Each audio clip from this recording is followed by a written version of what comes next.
Hi everyone, अस्सलाम वालेकुम। मैं हूँ एनी और आप देख रहे हैं मेरा चैनल मेरे प्लान्स डेली लाइफ। अक्टूबर का महीना दुनिया भर में ब्रेस्ट कैंसर अवेयरनेस का महीना शुमार किया जाता है और पूरी दुनिया में आगाही प्रोग्राम्स का इनेकाद किया जाता है ताकि ख़वातीन में शऊर आ सके कि ब्रेस्ट कैंसर क्या है, क्यों होता है, वजूहात क्या है, अलामात क्या है और तरीक़ा इलाज क्या है। ये सारा कुछ आप अपने फ़ोन की स्क्रीन पर देख रहे हैं लिखा हुआ, बट मैं ख़ुद भी आपको साथ साथ बताती जा रही हूँ। और चूँकि मैं ख़ुद कैंसर सर्वाइवर हूँ तो मुझे लगता है मेरी ज़िम्मेदारी है कि मैं अपनी बहनों को आगाही दूँ। और फिर भी कोई सवाल आपके ज़हन में हो या कोई चीज़ मैं मिस कर दूँ तो आप मुझसे पूछ सकते हैं। कुछ अर्से पहले ये ख़याल किया जाता था कि जिन ख़वातीन की उम्र 40 साल से ज़्यादा है ये बीमारी सिर्फ़ उन्हीं में पाई जाती है, बट ऐसा बिल्कुल नहीं है। मेरे केस से ये साबित हो चुका है कि ये गलत बात है, क्योंकि मुझे कम उम्र में कैंसर हुआ। और अब जब मैं फ़ॉलोअप के लिए हॉस्पिटल जाती हूँ तो मैंने कुछ पेशेंट्स ऐसी देखी हैं जिनकी उम्र बहुत ज़्यादा कम है, बल्कि आप यूँ कह लें कि वो बच्चियाँ हैं। 10 साल, 11-12 साल ये एज है उनकी और उनका ट्रीटमेंट चल रहा है। तो उम्र का कोई लेना देना नहीं है इस बीमारी से। और इस बीमारी की अगर हम बात करें, 4 स्टेजेस होती हैं। पहली और दूसरी बिल्कुल ख़तरनाक नहीं है, तीसरी और चौथी में कुछ पेचीदगियाँ होती हैं। और तरीक़ा इलाज अगर हम देखें तो कीमोथेरेपी, सर्जरी, रेडियोथेरेपी और हार्मोनल थेरेपी ये शामिल है। और काफ़ी लंबा चौड़ा इलाज है, इसलिए पेशेंट्स घबराते हैं। ख़ास तौर पे कीमोथेरेपी की वजह से लोग डरते हैं, घबराते हैं, क्योंकि उसके साइड इफ़ेक्ट्स और आफ्टर इफ़ेक्ट्स बहुत ज़्यादा होते हैं, जिसकी वजह से लोगों में बहुत खौफ पाया जाता है और वो इलाज नहीं करवाना चाहते। तो आपकी एज चाहे 40 से ज़्यादा है या कम है, आपको बीमारी हो सकती है, क्योंकि हर 8 में से 1 ख़ातून को ब्रेस्ट कैंसर हो सकता है।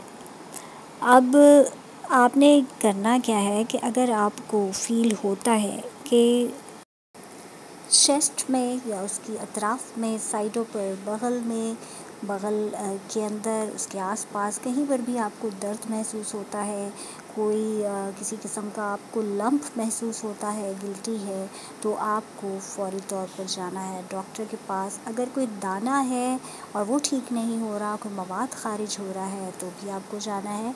किसी भी किस्म की कोई आप तब्दीली देखते हैं तो आपको जाना है डॉक्टर के पास और उनसे मशवरा करना है। अक्सर ऐसा होता है कि ब्रेस्ट कैंसर में सबसे पहले कोई गिल्टी नहीं बनी होती, बल्कि जो इब्तदाई जो स्टेज होती है उसमें सिर्फ दर्द महसूस हो रहा होता है। अगर मैं अपनी बात करूं तो मेरे साथ ऐसे ही था कि मुझे सिर्फ दर्द हुआ करता था, कोई गिल्टी नहीं थी। बिल्कुल उसी तरह जैसे अगर किसी आप लोगों की ऑब्ज़र्वेशन में होगा कि अगर किसी की स्किन पर कहीं पे कोई पिंपल निकलना होता है तो कुछ दिन पहले ही आपको वहाँ पर चुभन महसूस होती है, दर्द महसूस हो रहा होता है आपको, और उसके बाद अचानक वहाँ पर पिंपल हो जाता है और आपको ये बात मालूम होती है कि अब दाना बनेगा।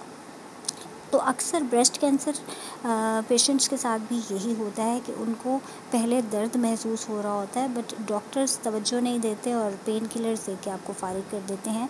बट कुछ अरसे के बाद उसी जगह पर गिल्टी बन जाती है, जो बग़ैर किसी चोट लगे ही खुद ब खुद सामने आ जाती है।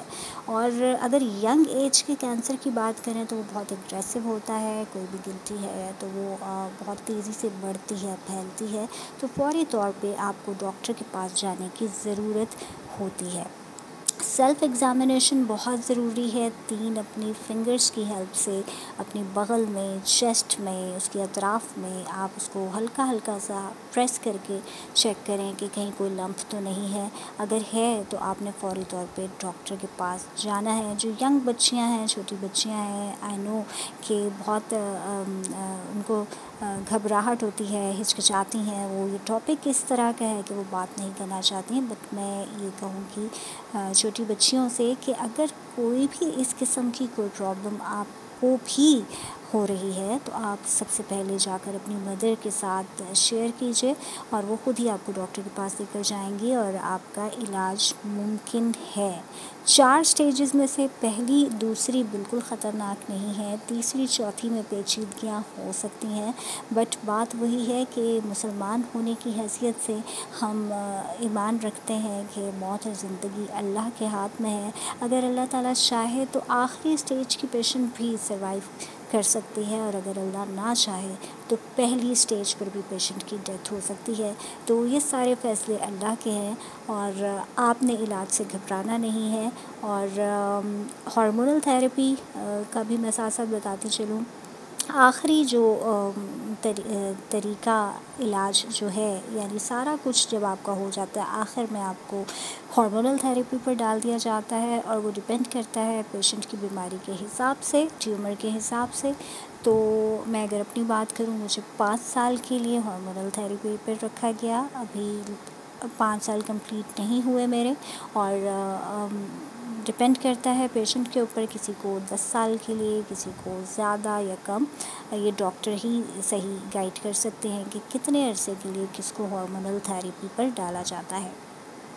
तो आप लोगों में से अगर किसी के साथ भी कोई इस तरह का मसला है तो आपने घबराना नहीं है और हिचकिचाना नहीं है, अपनी फैमिली से ज़रूर शेयर करना है और फिर डॉक्टर के पास जाने में बिल्कुल भी देर नहीं करनी।